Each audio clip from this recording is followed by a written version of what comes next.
चलिए दोस्तों, आप सभी का अभिवादन है हमारे YouTube चैनल अल्टीमेट ज्योतिष गुरु में। और मैं देवेश कुमार पाठक आप सभी का हृदय से वंदन करता हूं। आज मैं आपको बहुत ही महत्वपूर्ण वीडियो देने वाला हूं। आगे बढ़ने से पहले आपसे रिक्वेस्ट है, अगर आपने चैनल सब्सक्राइब नहीं किया है, डू सब्सक्राइब इट, प्लीज इसे सब्सक्राइब कर लें और इस फैमिली के परमानेंट सदस्य बन जाएं, क्योंकि इसमें हम आपको वो देते हैं जो यूनिक होता है, बिल्कुल आपने कहीं नहीं सुना होता है, या सुना होता है तो डिफरेंट वे में सुना होता है। हमारा अलग तरह का बिल्कुल एक्सप्लेनेशन होता है। तो आप इसके परमानेंट सदस्य बन जाइए। अगर हमारे वीडियोज अच्छे लगते हैं तो प्लीज उनको शेयर करिए और लाइक करिए। आज मैं आपको जो वीडियो देने वाला हूं वो देने वाला हूं मंगल के बारे में, मार्स। बहुत ही महत्वपूर्ण पॉइंट्स हैं, छोटा वीडियो होगा, बहुत ही महत्वपूर्ण पॉइंट्स मैं आपको देने वाला हूं जो शायद आपने आज से पहले नहीं सुने होंगे। किसी भी चैनल पे, किसी भी सोशल मीडिया पे, किसी भी चैनल पे आपने इसको नहीं सुना होगा। मैं आज आपको बहुत ही महत्वपूर्ण देने वाला हूं। मंगल के बारे में आपको 4 पॉइंट्स दूंगा और चारों पॉइंट्स आपको लगेंगे कि उसमें 2 पॉइंट्स तो एकदम जो पहली बार आप सुन रहे होंगे, और 2 पॉइंट्स हो सकता है अगर आपने सुने भी होंगे तो डिफरेंट तरह से सुने होंगे। पहला पॉइंट यह है कि मंगल ग्रह पर ऑलरेडी सभ्यता थी। वहां उस सभ्यता को किसी कारण से शिफ्ट होना पड़ा, बड़ी संख्या में वहां सभ्यता का अंत किया गया। वो हो सकता है एक बहुत बड़ा युद्ध हुआ हो सकता है वही परग्रहियों में आपस में युद्ध हुए हो और उसके कारण विस्फोट हुए हो, कुछ ना कुछ वहां पर। इसका मतलब क्या हुआ? पहला पॉइंट यह हुआ कि मार्स पर सिविलाइजेशन या सभ्यता पहले से थी। पॉइंट नंबर 2 इसी का सब पॉइंट होगा। वो वहां सभ्यता जो भी होगी, जब वहां पर अच्छी तरह से रिसर्च होगा तो पता चलेगा कि वो लोग जमीन से नीचे रहते थे। मंगल पर या अन्य ग्रहों पर, ज्यादातर ग्रहों पर जमीन पर लोग नहीं रहते हैं जैसे पृथ्वी पर रहते हैं लोग। ज्यादातर अंडरग्राउंड लोग रहते हैं, जिनको टनल्स कहते हो या सुरक्षित गाह कह सकते हो, उसमें रहते हैं। क्यों? क्योंकि एस्टेरॉइड्स हैं जिनको आप उल्काएं कहते हो या मीटियोरॉइड्स भी कहा जाता है।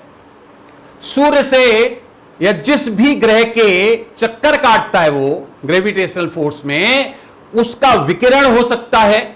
इन कारणों से बड़े तूफान हो सकते हैं। इन कारणों से तल पर लोग ज्यादा नहीं रहते हैं और इसीलिए सभ्यताओं का पता भी नहीं चल पा रहा है। ज्यादातर वो लोग अंडरग्राउंड रहते हैं और ग्रहों पर भी। ध्यान से समझो इस बात को। अब अगर आप किसी ग्रह पे जाते हैं और ऊपर सब कुछ देख के वापस आ जाते हैं, आपको कुछ भी नहीं बोला ही नहीं कहीं सभ्यता, वो अंडरग्राउंड रहते हैं। और वो तभी क्योंकि अंडरग्राउंड उन्होंने अपनी पूरी सिटी सब सुविधाएं बना रखी हैं। जैसी हमारी ये ऊपर है वैसी उनकी पूरा नीचे है, पृथ्वी की तरह। तो दूसरा पॉइंट समझ गए कि अंडरग्राउंड। तीसरा पॉइंट, मंगल पर आज भी बहुत रिसोर्सेज हैं, जिसमें गोल्ड भी है, जिसमें और खनिज हैं, तो आज भी है। और जब हम वहां पर बसने जाएंगे तो वो आज भी हमारे काम आएगा। चौथा पॉइंट इसी में कि अगर आज भी वो सभ्यता हुई तो हमें मुश्किल होगी, और हम जब यहां से जाएंगे तो हम धरातल पर बसने का प्रयास करेंगे, वो सफल नहीं होगा अभियान। और अल्टीमेटली ये डिसाइड किया जाएगा कि हम जमीन के नीचे ही सुरंगों में या उसके अलग से अपने पूरे के पूरे शहर नीचे बसा लें, उनमें रहें, वहां सरवाइव कर जाएंगे। तो इसका अर्थ क्या हो गया कि जमीन से नीचे की व्यवस्था, ऑक्सीजन की वहां कमी है, कार्बन डाइऑक्साइड बहुत है, 93% of the total carbon dioxide ही है वहां पे। ऑक्सीजन बहुत कम है, 1 से भी कम है, 1% से भी 0.73 या इस तरह से कुछ है वहां पे, वो रहने लायक नहीं है। तो ऑक्सीजन का नई तरह से वहां पर जिसको कहते हो किया जाएगा, व्यवस्था किया जाएगा, अरेंजमेंट किया जाएगा, तभी वहां पर सभ्यता बच सकती है, और वो भी नीचे। अगला पॉइंट यह है मार्स के बारे में कि वहां पर महत्वपूर्ण हमारे महादेव के अवशेष प्राप्त होंगे, जिनको आप शंकर कहते हो, जिनको आप शिव जी कहते हो, जिनको भोले भंडारी कहते हो, जो कैलाश पर निवास करते हैं ऐसा माना जाता है। हम लोग उसको उसी श्रद्धा से देखते हैं। उनका वहां पर बाकायदा चिन्ह मिलेंगे, ऐसे इंडिकेशन मिलेंगे, अवशेष मिलेंगे। और साइंटिफिकली ये प्रूव होगा कि यस, शिव जी का केवल पूरी दुनिया में नहीं, पूरी दुनिया में कहीं भी चले जाओ आप, शिव जी के अवशेष आपको मिल जाएंगे। शैविज्म कितना पुराना है कोई नहीं जानता है। शिव जी की पूजा आप जब इतिहास पढ़ेंगे तो शैविज्म है, वैष्णविज्म है, जैनिज्म है, बुद्धिज्म है, तो इनके तो सबके काल हमें फिर भी मिल जाते हैं। शैविज्म का कहीं काल नहीं मिलता है। शैविज्म के बारे में इतिहास में बहुत कम मिलता है। जिन्होंने सिविल सर्विसेज वगैरह की पढ़ाई की होगी उन्हें मालूम होगा कि शैविज्म को बस वो फर्स्ट शताब्दी से ही कुछ अवशेष प्राप्त होते हैं। उसके पहले जाने कब से है पता नहीं, कितने हजारों साल पहले के अवशेष मिलते हैं। दुनिया के किसी कोने में चले जाओ आपको शैविज्म के अवशेष मिल जाएंगे। तो ये अवशेष मिलने वाले हैं मंगल पे भी, और साइंटिफिकली ये पूरी तरह से अप्रूव किया जाएगा।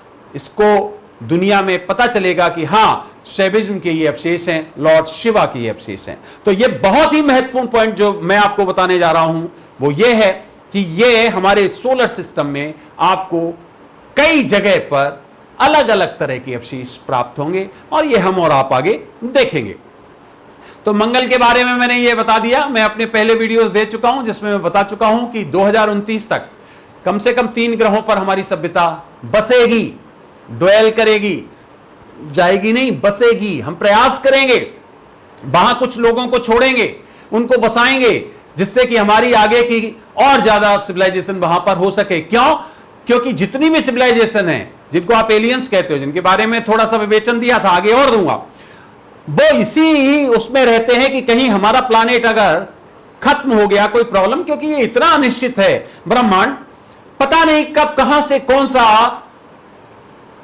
सा एस्टेरॉयड, कौन सा ऐसी प्रॉब्लम आ जाए कि जिससे न बच पाए और सब कुछ खत्म हो जाए, कोई पता नहीं। कहां से ग्रेविटेशनल फोर्स किसको ग्रेविटेट कर ले, डोंट नो। तो इसीलिए हर सभ्यता रहती है चिंतित कि हम ज्यादा से ज्यादा ग्रहों पर अपना बसाएं, जिससे कम से कम सभ्यता तो बची रहे। तो इसी तरह से जहां पर भी सभ्यताएं होंगी, जिस जगह पर भी सभ्यताएं होंगी, वो इसी का प्रयास करते हैं, और इसीलिए अलग अलग जगह पर उनके प्रयास रहते हैं। जैसे अब पृथ्वी के लोग जा रहे हैं, मंगल पे जा रहे हैं, और कई उपग्रहों पे जा रहे हैं, ग्रहों पे नहीं बोल रहा हूं, उपग्रहों पे जा रहे हैं, कोशिश कर रहे हैं वहां पे अगर सभ्यता बस जाए। तो इस तरह से कम 3 पे हमारी सभ्यता बसेगी 2029 तक, और आगे इसमें बहुत विकास होने वाला है, जिसको आप कहते हो स्पेस टेक्नोलॉजी में। तो इस तरह से मंगल के बारे में जो हमने आपको तथ्य दिए, आगे आएंगे कि यहां पर एक बहुत अच्छी सभ्यता थी, विकसित सभ्यता थी, उसको बर्बाद किया गया किसी न किसी कारण से। वो प्राकृतिक रीजन हो सकता है, वो किसी दूसरे परग्रहियों के साथ युद्ध हो सकता है, वहां पर भीषण ज्वालामुखी हो सकते हैं, या भीषण विस्फोट हो सकते हैं, कुछ भी हुआ होगा, और वहां से कुछ लोग पृथ्वी पर आए और कुछ लोग और ग्रहों पर चले गए, और इस तरह से मंगल एक नई सभ्यता नहीं है, वहां पहले से है। यह बात आपके सामने जरूर आने वाली है। तो फ्रेंड्स, ये वीडियो आपने देखा उसके लिए बहुत बहुत धन्यवाद। अगला वीडियो मैं आपको फिर किसी महत्वपूर्ण इशू पर देने वाला हूं। तब तक के लिए आपने वीडियो देखा, एक बार फिर आपको शुक्रिया। आप सभी को मेरी तरफ से ओम नमः शिवाय। आज तो बनता है हर हर Mahadev. Thank you very much.